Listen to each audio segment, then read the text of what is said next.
Hello, here's a key way for you to achieve all your sales goals. And it's simple. It's very important to break your sales goals down into the activities necessary to achieve them. You see, you can't control the sales themselves because they can go sideways for 1,000 reasons, but you can control the activities which yield or lead inevitably to those sales by the law of probabilities.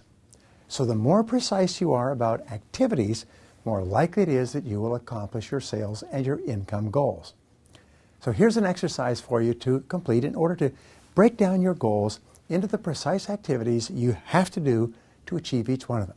Start off with your sales volume and your income goal. How much do you want to earn? How much do you want to sell? How many sales will you have to make in order to achieve that? Work out what you earn per sale and divide that into your earnings goal. For example, if you want to make $75,000 this year, at $500 per sale, you'll have to make 100 sales. Now, figure out the number of calls you'll have to make. You say, well, I'll have to call on roughly 15 people before I make a sale, so therefore I'll have to make 1,500 calls. Now, here's an important point. Keep track of your call activity every day so that you can measure how well you're doing. So how many presentations will you need to make to close 100 sales? Work it out. Maybe you'll have to make 3 presentations for each sale. So you say, well, I need 300 presentations to make 100 sales. Write it down. Now, what about the number of proposals?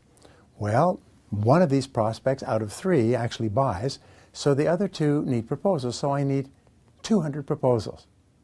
And lastly, daily activities.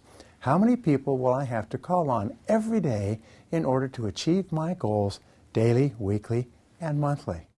If you break it down like that, then the first thing you do Monday morning at 8 o'clock is you start working on your numbers. Your job is to hit your numbers. And if you hit your numbers every single day, sure as God made little green apples, you're going to hit your numbers every week and every month.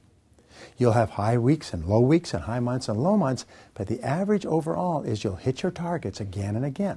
See, the big mistake we make is we don't hit our numbers on Monday or Tuesday or Wednesday, and then we really pour it on Thursday and Friday. And Friday, we finally work at it for a couple of hours and then quit, and we say, I'll work on it twice as hard next week. And we get further and further behind. The key to success in sales, because you're on your own so much of the time, is to hold your own feet to the fire. One top salesman told me that what he would do is he'd go to work and he would refuse to allow himself to have a cup of coffee, and he liked coffee, until he had made 5 calls. Then he wouldn't allow himself to have lunch until he had scheduled 2 appointments or made 5 more calls. He wouldn't even allow himself to go to the bathroom until he had made a certain number of calls. He kept disciplining himself. He told me that when you start missing lunch and feeling that hunger because you procrastinated and fooled around all morning, and you keep your promise to yourself, you'll get smart real fast. He said, you stop fooling around. You get in there in the morning and you recognize that lunch is at stake. And you know that lunch is surely more important than whether somebody you've never seen or heard of before likes you or dislikes you. So call them up. Say to yourself, I'm here to talk to you. My lunch is at stake. Always break down your goals into the activities necessary to achieve them. Once you're aware of what needs to be done, you'll have no excuse not to do it.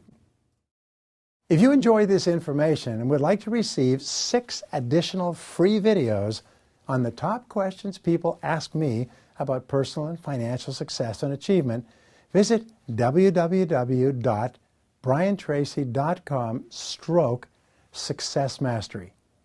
That's www.briantracy.com/success-mastery, and we'll set you up with 6 free videos.